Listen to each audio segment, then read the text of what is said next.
Dahil malapit na ang PBA Rookie Draft, ibibigay na natin ang ating final mock draft para sa paparating na PBA Rookie Draft ngayong September. Bago tayo magsimula, huwag kalimutang mag-subscribe at like para lagi kang updated sa mga future updates natin.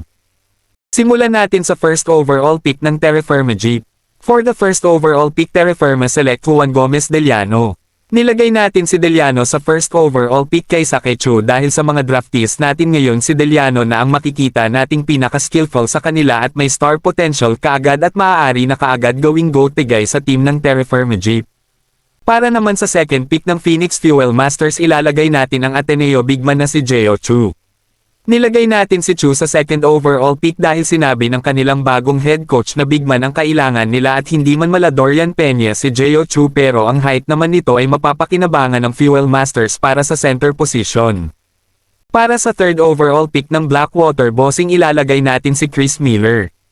Ito ang isa sa mga surprising pick na makikita natin malamang at bakit si Chris Miller ang nilagay natin sa third overall pick ng Bossing. Dahil ang isang 6'4" guard na kasing skillful ni Bearfield ay hindi napapakawala ng Bossing at ang magiging Bearfield at Miller tandem ay magiging solid para sa Bossing. Fourth overall pick naman ng Northport Batang Pier, ilalagay natin si Will Gosem. Bigman ang nilagay natin sa fourth overall pick ng Batang Pier dahil sa pagkawala ni Tolentino at Navarro sa kanila ay kinulang sila sa 3 at 4 position na kayang-kaya punan ng former NCAA MVP na si Gosem, kagagaling man sa injury, pero ang talent na meron si Gosem ay hindi pwedeng palagpasin ng Northport. Para naman sa fifth overall pick ng NLEX Road Warriors, nilagay natin ang isa pang Chris na si Chris Kun. Mas pinili natin si Chris Kun sa fifth overall pick kaysa kay Brickman at Panopio dahil may Robert Bolick na ang NLEX at alam naman natin ang wing position din ang kulang sa Road Warriors, kaya bagay talaga si Chris Kun para sa kanila. At para sa sixth overall pick ng Magnolia Hotshots, nilagay natin ang Phil-M point guard na si Dalf Panopio. Alam nating bigman position ang kulang sa Magnolia, pero mas pinili natin si Panopio dahil sa talent na meron siya, at kung hindi naman kasing skills or mas skillful kay Lapierre ang available bigman sa draft, mas magandang kunin ng Magnolia ang talent at serbisyo ni Dalf Panopio dahil patanda na rin naman si Mark Barroca.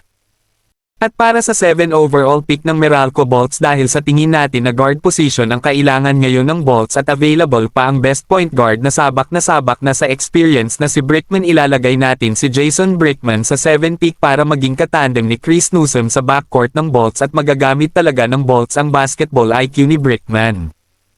Para naman sa 8 overall pick ng Converge Fiber Xers, nakikita natin na sa hindi paglalaro ni Mikey Williams, isang point guard din ang kailangan nila, kaya nilagay natin si LJ Gonzalez para sa 8 overall pick para maging point guard ng Fiber Xers at maging kasama ng kapwa niya na si Alex Stockton. At para naman sa magiging 9 overall pick ng San Miguel Beermen, ilalagay na lang natin dito ang the best available talent dahil alam naman nating napaka-solid talaga ng lineup ng Beermen, kaya ilalagay natin si Yukien Andrade, isang forward na pwedeng maging kapalitan nila Don Troliano sa forward position. Para sa unang pick ng Rain or Shine Elasto Painter, sa number 10 overall pick ilalagay natin ang isa pang best available talent na si CJ Austria. Hindi man guard position ang kailangan ng Rose, pero makakatulong sa lineup nila ang isang CJ Austria na may talent din talaga. Para sa 11 pick ng Barangay Ginebra San Miguel, isang bigman ang nilagay natin dito dahil bigman talaga ang kailangan nila, kaya nilagay natin ang bigman na si Leydes Lepolam na pwedeng gawing project bigman ng Barangay Ginebra San Miguel.